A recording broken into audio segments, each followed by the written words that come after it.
Hey you guys, Trisha Turner here. As y'all know, every week we're bringing a local business to you, somebody that we refer business to, somebody that we do business with, and somebody that we hope you'll do business with. This week we have Kathryn Wheat with us. She's got her contact info on the bottom of the screen. Her website's down there as well as her cell phone. So once this interview is done, definitely reach out to her with any questions that you may have. Welcome, Kathryn. Thank you. Glad you're here My with us. pleasure. Yeah, finally I've been trying to get her in here. All right, tell everybody what you do for a living and what industry you're in. Okay. Primarily, I work as a real estate school, but I do a lot of other things as well. I am also a speaker and an author, and so I kind of wear a lot of different hats, but the most of my time is spent having a real estate school, Kathryn Wheat School of Real Estate. I love that. What do you like most about your job with the real estate school? Your role there, because that's your thing. That's your baby, right? Right, Okay. right. I think what I like most is the interaction with people and being able to see light bulbs and changes made. So when I teach a class, personally, I still love teaching myself, even though I have 14 instructors with my Oh school. my gosh, you've grown. I Holy know. crap.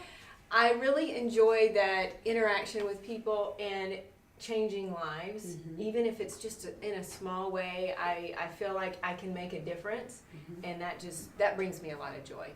So I met Kathryn a few years ago at a networking thing, and she had just written a book because she was never really good about speaking publicly. I remember your story. Her story's awesome if you guys have not heard it. Tell everybody a little bit about how you got to where you are right now. Like a brief thing, not your whole story. Right. I had started networking. I started out with a blog, and I started networking to grow the blog, and got an opportunity to do a speech for a networking group. Was terrified about doing it. I went and did it anyway, and it turned out okay. Wasn't that bad? I know, and so I started writing a book on networking because I felt like there was a lot that I had messed up when I first started networking, and I wanted to help other people kind of figure it out quicker than I did. So I wrote a book on networking called Networking Naked and Unafraid. And from there I started doing some lunch and learns. And after that, realtors approached me and said, man, could you get this certified as a CE class? Right. And so I reached out to providers to get it certified through, and they all ignored me. Really? No one would talk to me. That's crazy. They did not answer my phone calls. They did not return emails, nothing. So I reached out to Trek and said, it looks like I'm going to have to do this myself. Wow. And so I created my own providership. And like I said, now I have That's crazy. 14 instructors, and I've written 8 courses myself since then. Have you really? I have. That's so Thank awesome. you. And it's, I always tell people that I hit so many brick walls trying to make this one class happen. Right. Because I had this tunnel vision, I just want to do this networking class. And when I had to pivot and was forced to shift and do it myself instead of through someone else, a whole world of possibilities opened up for me. So on your classes, do you have a whole range of classes now instead of just like marketing? I had the ones that I like to teach are the marketing type classes. Those are the funnest. But I have other people who are experts in different areas that teach the more serious classes, the legal classes, all of those. So we offer a huge variety of classes. So do you go to different locations for your classes? I primarily work with builders and developers. Okay. And they sponsor the classes, so I do a lot in the model homes and a lot in the amenity centers.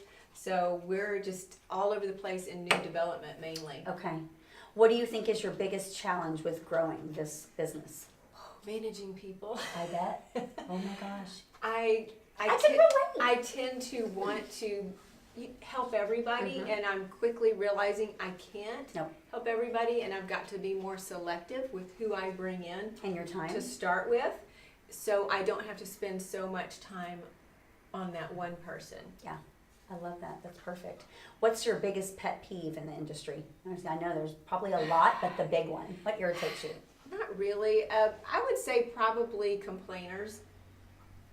Just people That's a good one. People that you just can't ever make happy. And it's my tendency to want to make everybody happy. And so that's been another lesson I've had to learn, is that sometimes you just have to let it go. Yeah, you can't please everyone. And realize that, okay, that's not my person.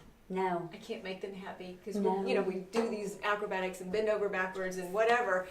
It's not going to happen. No, I know. Isn't that crazy? It is. So are you working on another book? I am working on another book. I've pretty much finished my other book. But as you know, but everybody else might not know, I recently got married and I've moved into a new house. So life has been a little bit crazy for the last year. So that's my excuse for not getting the next book out yet. I hope to have that done this spring. Do you have a title on it? Do you want to tell us the title yet? I do. I can announce it. It is, so my first book is Networking, Naked and Unafraid. It's awesome. And it's got the same tagline, but it's Let Go, Naked and Unafraid. And it is my personal journey. It's a very personal story. So I think that's a little part of my hesitation too, is really putting all this out there. Yeah, because you had to dig deep. I did. And then once you release it, you can't take it back. I know it's out there for everybody. It is for everybody to see. Right. So if you weren't doing this for a living, what do you think you'd be doing? Like when you were little, what'd you say? Oh, when I grow up, I'm going to be. Oh, I wanted to be a nurse. Really? I did. I wanted to be a news reporter. Did you? Yes. Oh, A you weather were person. awesome. I don't think so. A weather person of all things. I can see you. Look, and now look, we're doing interviews. Isn't that crazy? But not about the weather. Right. So a nurse, wow. Okay, that's a big difference from where you are now. It sure is. It's kind of not, though, because it's still helping people. It is. You're helping a lot more people, I think, probably. Because people in our industry struggle so much. They need help. They do. Look how many people you're helping and you're guiding. And I love it. I truly, I do too. I love what I do. I do too. What do you want people to remember you for? I would say my light. That inner light. Yeah, I like that. You do bring a light. We do. It's happiness. I love that. Final question, you guys. Where do you see yourself and your business in the next 5 years? Like, what's your goals? My goals right now are to get outside of the Houston greater surrounding area, to get into Dallas, to get into Austin or San Antonio, some of those other cities where there's a lot of growth. Yeah. And do some stuff there. I can probably help you with that. Awesome. Yeah, I love that. I didn't know you wanted to do that. I do. I want to grow. Me too. We can grow together. Totally help you. All You right. guys are We're bonding right yeah, here. we are. Excuse us. Y'all, Kathryn's info's on the bottom of the screen. You real estate agents, I know y'all have all probably met her. Her class is amazing. If you've not taken one of her classes, you totally need to. Johnson Development does a lot of classes with her, so watch for those. If you have questions, you want to reach out to Kathryn, give her a call. She's always available. Thank you for being here. Thank you so much for having me. Bye, y'all. Bye.